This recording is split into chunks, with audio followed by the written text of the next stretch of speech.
Bonjour, docteur Kalo Vessali. Bonjour. Vous êtes le directeur des services vétérinaires du ministère des Ressources animales et halieutiques. En effet. Aujourd'hui, on s'intéresse au nouveau foyer de la grippe aviaire découvert dans la zone de Mondoukou, le département de Grand Bassam. Et on a envie de savoir comment se fait-il que la maladie ressurgisse à nouveau après les crises de 2006 et 2015. Merci. C'est une très belle question. Au niveau de la grippe aviaire, il faut comprendre que la grippe aviaire est une maladie virale qui affecte essentiellement les oiseaux, notamment la volaille domestique et la volaille sauvage. Et au niveau des signes cliniques, nous avons plusieurs types de manifestations quand nous parlons de grippe aviaire. Nous avons la forme digestive, donc les éleveurs vont constater des diarrhées dont la couleur varie de blanchâtre à verdâtre. Nous avons la forme respiratoire. Vous avez vos animaux qui ont du mal à respirer. On entend des râles dans l'élevage et même on a une inflammation de la tête de l'animal.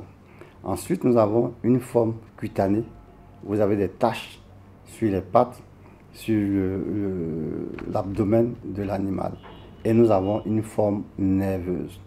Donc, c'est une maladie qui a plusieurs types de manifestations cliniques qui peut être confondue à plusieurs maladies animales. Mais ce qu'il faut remarquer, c'est le taux de mortalité élevé et rapide. Ce taux de mortalité-là peut varier de 80% jusqu'à 100% de mortalité dans les élevages. Et donc, c'est une maladie hautement pathogène pour la volaille domestique et la volaille sauvage. Alors, pourquoi cette maladie revient de façon récurrente? Nous avons eu la maladie la première fois en 2006, ensuite 2015 et aujourd'hui en 2021. Il faut comprendre que cette maladie-là peut être introduite par le biais des oiseaux migrateurs, alors qui, eux, migrent à partir très souvent de l'Europe.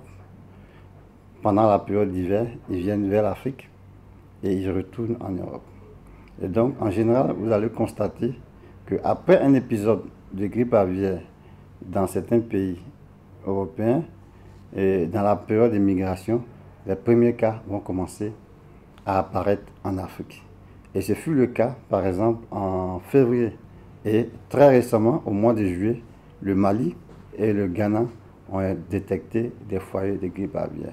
Donc, pour dire que nous avons une forte probabilité d'introduction du virus par ces oiseaux migrateurs-là dès qu'un pays dans le monde est touché par cette maladie. Ensuite, la deuxième voie d'introduction, c'est la voie du commerce. Nous échangeons de la volaille, des produits aviaires avec nos voisins.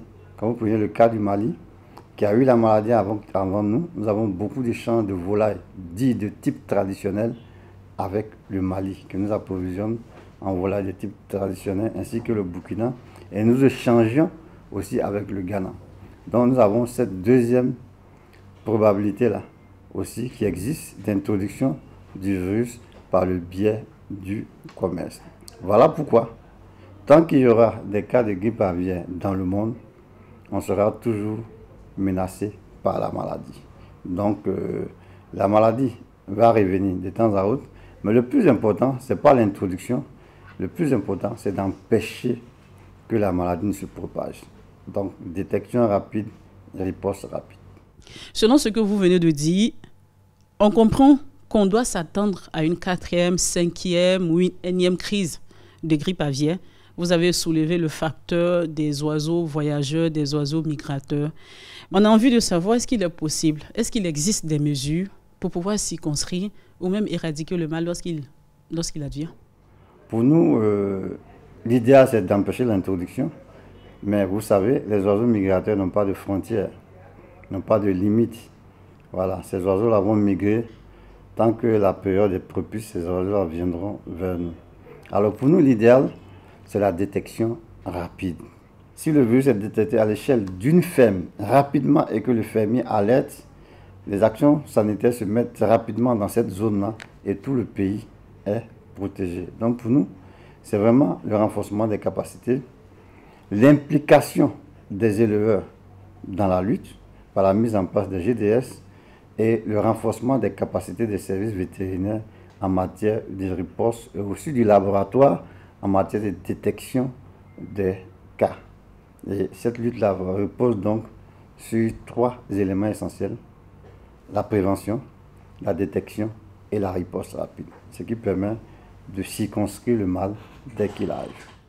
On arrive au nouveau foyer découvert à Grand-Bassam.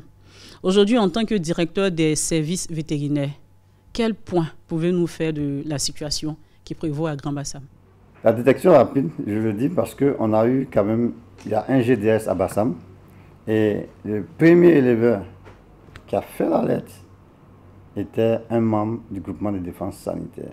Voilà. Grâce à cet éleveur-là, on a su qu'il y avait des mortalités inhabituelles et une équipe d'investigation rapide est allée sur le terrain, a effectué des prélèvements et les prélèvements se sont avérés positifs.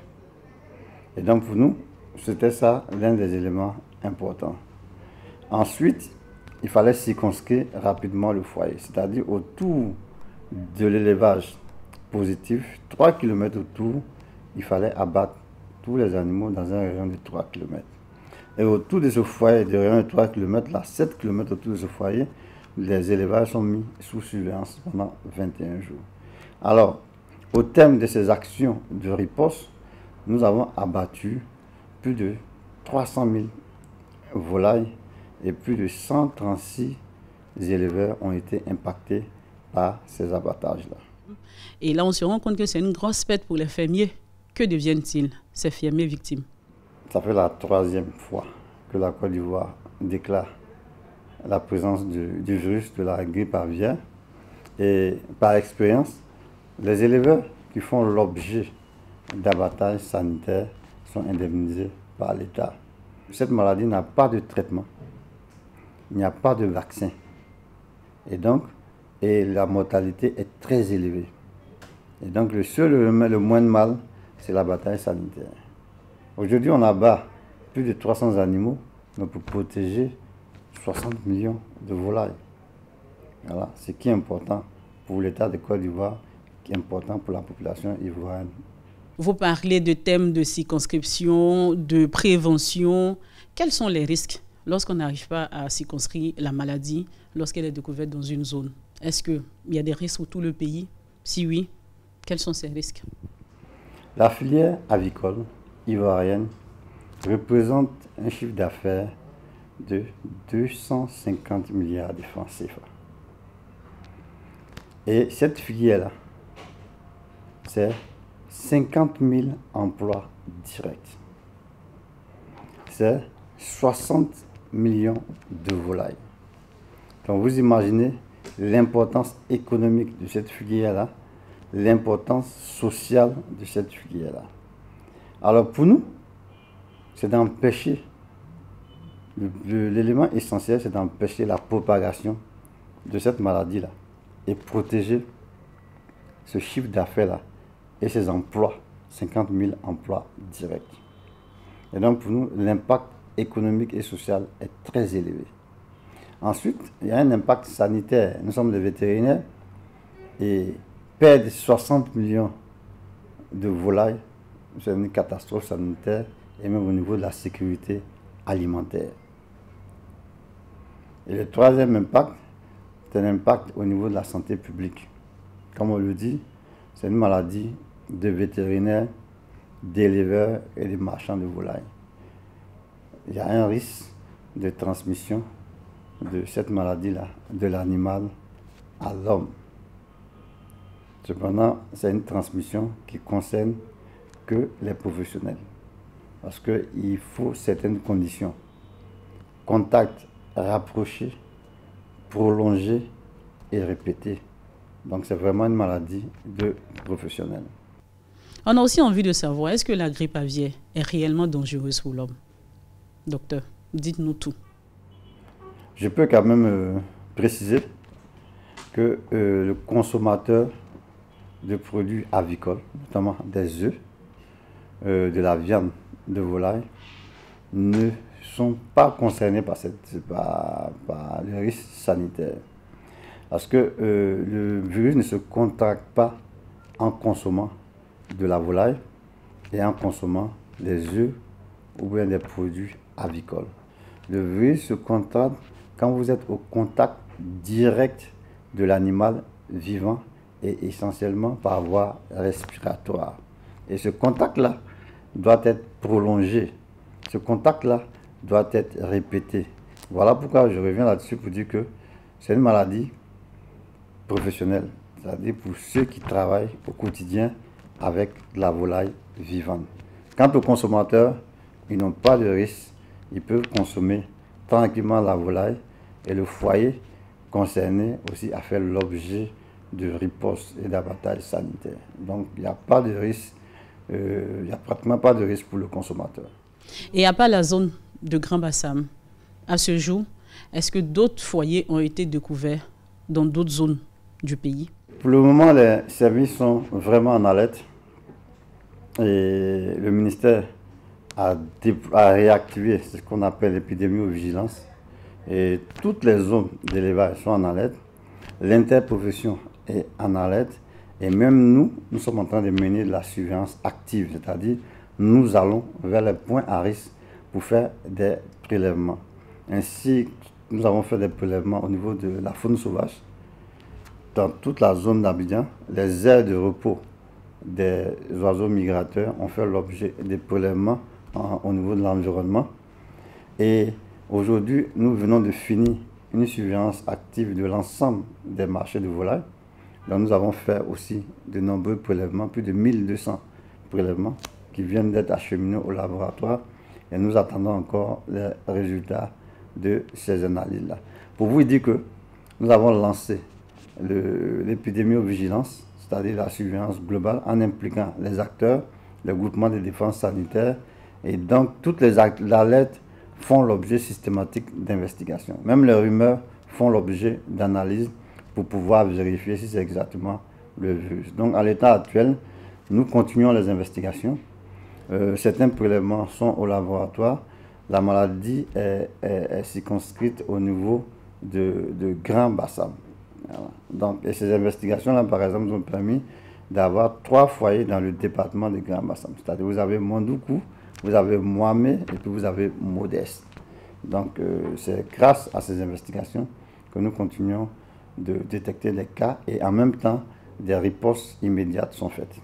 Et si Grand Bassam est la seule zone ou le seul foyer découvert en 2021, est-ce qu'il est possible à ce stade d'évaluer les impacts? L'impact économique, social, tout ce qui peut être considéré comme impact au niveau de la population et de tout ce qui se passe à Grand Bassam. Est-il possible aujourd'hui d'évaluer l'impact du nouveau foyer dans la zone de Grand Bassam? Très bien. Avant de parler d'impact, vous savez qu'il y a ce qu'on appelle une évaluation rapide. Mais l'impact se fait, et l'impact d'une maladie, c'est à plusieurs stades. À court terme, on a des impacts. À moyen terme, on aura des impacts. Et même à long terme, ça va impacter la filière. Précisément dans le département de Grand Bassam. Et même les autres acteurs qui sont des fournisseurs d'intrants, d'aliments, de poussins, de médicaments, ils seront tous impactés par la maladie. Et évaluer l'impact, c'est connaître exactement le nombre aussi d'éleveurs et les espèces par élevage. Voilà. Ce qui n'est pas totalement le cas. Vous savez que beaucoup d'Ivoiriens s'adonnent à l'élevage par mimétisme souvent. Voilà. Et alors qu'il faut systématiquement se déclarer auprès de l'administration compétente avant de faire un élevage. Et donc vous allez constater que dans les zones de forte concentration d'élevage, on n'a pratiquement pas de distance entre les élevages. Et donc cela favorise la propagation rapide de la maladie dans cette zone. Et c'est un peu le cas de Mondoukou, où nous avions découvert plusieurs élevages au fil du temps. Voilà. Nous sommes partis d'une quarantaine d'élevages au départ, vous nous retrouvez à plus d'une centaine d'élevages. Et ça, grâce à la participation active aussi de la chefferie locale qui a appuyé la lutte. Donc vous voyez que c'est au fil du temps qu'on aura aussi affiné les données et puis on pourra vraiment estimer l'impact. Mais je peux vous donner un exemple, une évaluation rapide. Quand vous prenez 300 000 animaux abattus, si j'estime que c'est des poulets de chair qui sont revendus à 2500 chez le consommateur, vous voyez 300 000 multiplié par 2500, vous êtes déjà à plus de 750 millions de pertes directes. Ça, c'est sans compter les œufs et sans compter aussi le manque à gagner du fait de l'arrêt d'activité. Et sans compter aussi le manque à gagner du fait de la non-consommation d'aliments. C'est-à-dire ceux qui produisent des aliments sont impactés, même les agriculteurs sont impactés par la maladie. Vous avez les revendeurs, les prévendiers d'industrie qui est impacté par la maladie. Les importateurs de poussins d'un jour sont impactés par la maladie. Les fabricants de matériel d'élevage, puisqu'il n'y aura plus de nouvelles mises en place. Donc la demande en abreuvoir, etc., en matériel d'élevage sera impactée. Donc l'impact, il est économique, il est social. Et donc vous avez plus de 750 millions déjà à court terme qu'on peut évaluer comme impact. Merci beaucoup, Dr Kalo Vessali. Vous êtes directeur des services vétérinaires du ministère des Ressources animales et halieutiques.